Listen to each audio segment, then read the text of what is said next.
Le bouc.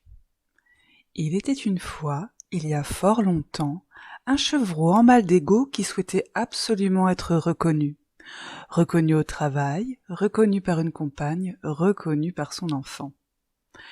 Mais comme il était médiocre de cœur, il s'est mis à chercher un moyen de panser son égo malade. Car il faut dire que, souvent, certains incompris qui ont du mal à se regarder en face se mettent en quête d'un refuge, et pour quelques-uns d'entre eux, cela mène à la spiritualité. Il s'est mis à lécher des culs déclarés spirituels un peu partout. Certains culs se sont taillés d'ailleurs, ayant reconnu une langue bifide façonnée par un double discours. Le bouc crevait d'envie d'être validé, érigé au rang de saint cornu, celui qui les rallierait tous. Il s'est alors appliqué à lécher des culs avec plus de ferveur, des culs déjà bien haut placés selon lui. Surtout un.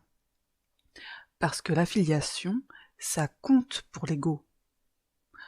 Chose étrange, il réussissait à lécher ce cul vigoureusement tout en crachant dessus.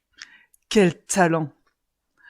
Quelques années plus tard, après moultes initiations, le bouc est enfin au sommet de la chaîne, la bouche pleine de poils et de miel, et sa raie dégoulinante de salive.